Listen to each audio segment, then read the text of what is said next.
also I was kind of a little frustrated, I will say, with how it ended, in the sense that it's like, it very much felt like you were waiting for the next episode. Like we paused it. Yes, but but it's like we paused it just to see where the tracker was with 10 minutes left. I'm like, how is this going to end in 10 minutes? And it's one of those things where it's like, I understand this is not the intention for this to be the end.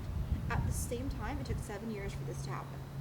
They don't have a signed contract for the movie. They don't have a script written. It could be another 7-8 years until this happens, where they can A, get everything together, and B, get all their schedules coordinated again.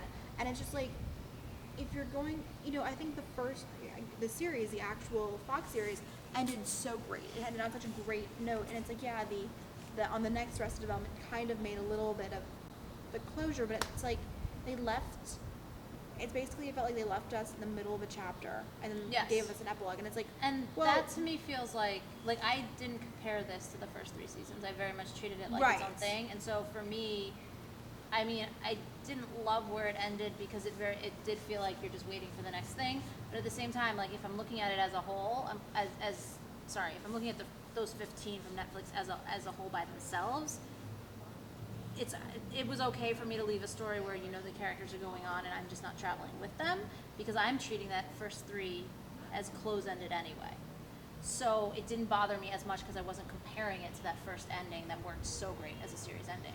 I'm not looking at this as a series ending. I'm looking at this as like, these are little vignettes and these characters can go on. I'm more thinking about the George Michael situation. Where me too, like that in general. But I'm talking about that specifically. Yeah, it absolutely feels like you're waiting for the next moment, whether you get to see it or not, though. I mean, like, a lot of shows end and you just don't get to see the next moment. Right, but there's also a difference in that, a lot of times when there are very few cases, I feel like, where it ends and you don't get to see the next moment, and that's planned. Like, like, for instance, Sopranos famously left off that way, but at the same time, there's something. No, and I'm not saying I'm assuming that they left it that way too for the eventual next movie. Thing. But even if we never get that next moment, because I'm treating this like its own thing, I'm okay with where it ended, because I'm like, well, they'll go on without me.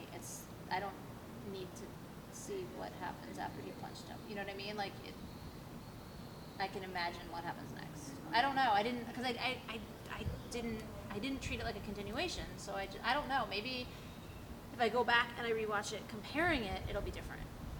But I don't. Yeah. It was just something where I feel like it was a situation, and I feel like it's kind of inevitable. Because I rewatch Arrested Development a lot. Like, I love that show. I can pop in that first season and just, like, go to sleep to it. It's fantastic. I go to sleep. I know, but saying you go to sleep to it doesn't sound like a compliment. I know, but it doesn't sound like a compliment to most people. I go to sleep. It's a nice thing, I promise. Just saying. But it's just one of those things where it's like, it's a very situation where if you do have it, when it ends so well, if you have to end it again, right? There's that pressure. Of course. That's my thoughts. But that being said, and like I said in my post, I have a lot of complaints, but I'm actually not unhappy with the season, or the 15 episodes. I actually like them. I laughed a lot. Yeah. I laughed, and Jeremy Piven. That was pretty funny. Oh my god. I mean, I want to sing Getaway all the time. Yeah, that bugged me, because I was like, that is stuck in my head now forever. It was amazing. And I thought it was really funny, and that with all the complaints being said, I'm actually really happy I watched it. I am happy I watched it in my bubble, and I didn't get spoiled, because I was petrified. I was off all social media, which, if you know me, is a big deal. But yeah, I hope we get a movie. I mean, they've kind of made it seem like this is the only Netflix time. So, I'm looking forward to watching it in a more sane, slightly more civilized way.